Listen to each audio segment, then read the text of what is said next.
Alright, so today is meal prep day. We're going to be doing quite a bit today. One of the recipes we're doing is a blackberry French toast casserole for the twins and for Tom for breakfast tomorrow since I'll be at work. We are also going to be doing some deviled eggs. We're going to be doing tuna salad. We are going to do a lasagna because tomorrow is one of my late nights that I work, so I would rather it just be easy for him to feed the kids. Or I could change it up and do like a baked ziti. I don't know. We'll see what we feel like. But the first thing we're going to do is our blackberry French toast casserole. So typically when you're doing a French toast bake casserole, you would use a loaf of like a crusty French bread or something like that. I do not have that. However, what I do have is a lot of the 22 grains and seeds loaf bread by Arnold. I buy it usually 3 or 4 at a time and I put it in the freezer. And I figured this would be a good way to use up this last loaf that I have. So what I'm going to do, even though it's sliced bread, I'm going to take it out probably 4 at a time, stack it, and cut it into cubes.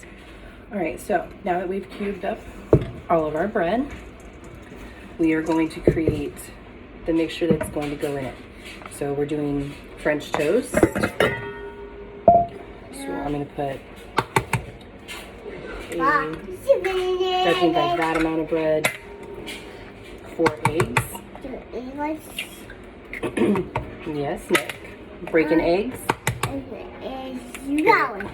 Break eggs.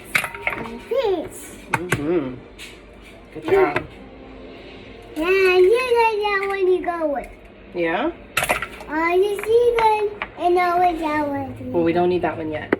Next, we're going to put in... What? Thank you. You think about I'm going to do 2 tablespoons of cinnamon.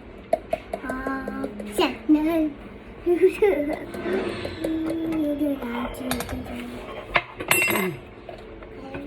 Thanks, Nick. You see my tiny hands? Tiny helpers. Yes, I. We are going to do 1/2 of a cup of granulated white sugar. Yes, I know. What do you guys do? Thank you. Yes, I. We're going to do 1/2 of a cup of light brown sugar. Yes, I. Yes, I.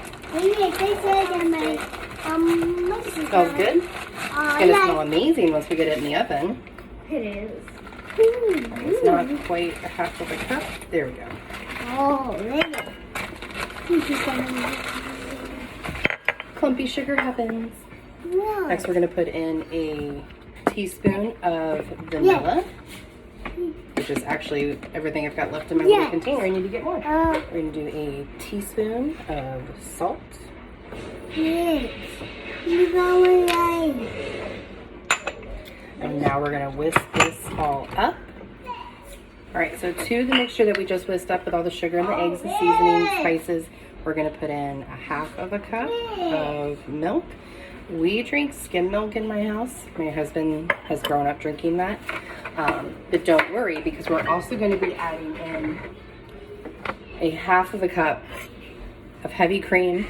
If you don't have heavy cream, like I'm out, you can use 1/2 a cup.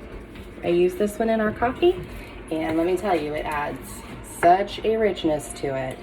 And don't worry, you're not eating this every day, so stop panicking about the calories. This is a really good recipe to make during the holidays. Unfortunately, I'm allergic to blackberries and blueberries, but you could just as easily do this with like a raspberry, or peaches would be really, really good. Or apples. You could make an apple baked French toast and your house would smell amazing.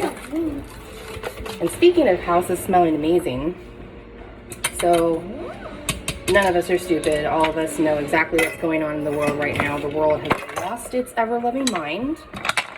So I decided to put my Christmas morning wax melts into my warmer. So right now my house smells like Christmas morning. And I feel better. I feel like my anxiety isn't quite as high.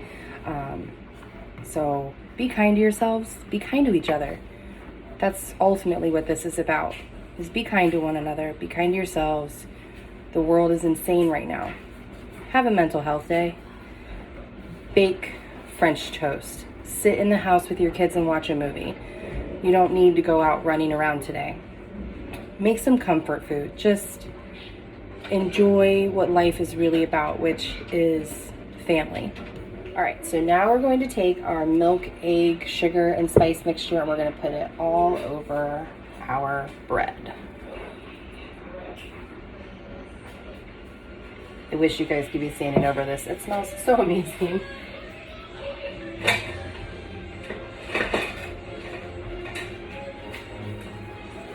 We're just going to use our little spatula, and we're going to toss all this bread around in here to coat all of it.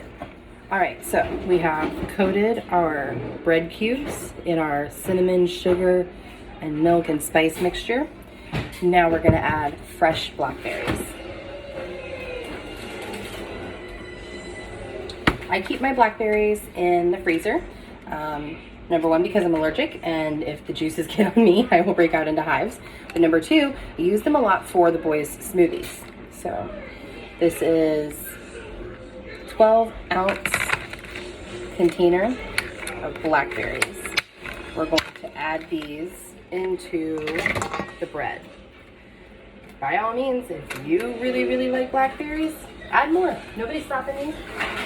If you wanted to mix up your berries and use blackberry blueberry, or if you don't want to use blackberries at all and you want to follow my recipe and add peaches, go for it. And now we're going to re-toss these. That way they get coated as well in our mixture. All right, so now we have our bakeware. I'm just gonna lightly coat the inside of it with jam. That way it doesn't stick. I'm going to put all of our mixture into this. Oh, it smells so good, you guys. So amazing. I really wish I could eat it. But I know that my family will absolutely enjoy it, and the effort that I put into giving them something made with love and delicious even when I'm not here.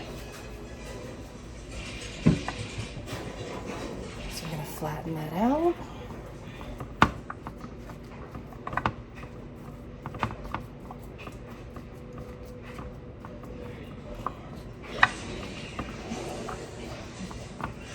This bread really, really soaked up that egg mixture. So what I think I'm going to do is I'm actually going to whisk up 2 more eggs with another half a cup of milk. Be right back. And I was right. That 2 more eggs and half a cup of milk made all the difference. Because remember, we want this to be together. We want them to be able to scoop out a big spoonful of it and enjoy it. So my next little secret that I do when I do my baked French toast, honey.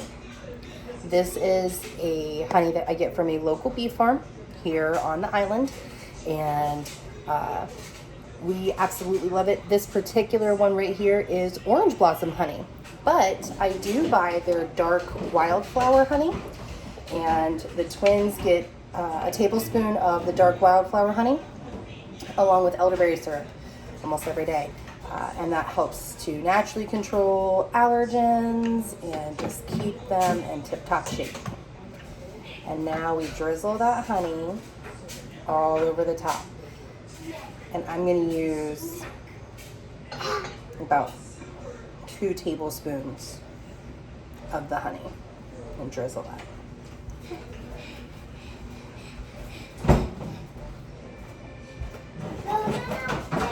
Y'all are not going to believe how amazing this is. Clearly Nick was displeased with something. And now we are going to pop this into a 350-degree oven, covered in tin foil, for about 35 minutes. After that, we're going to uncover it and continue to bake it for another 15 to 20 minutes.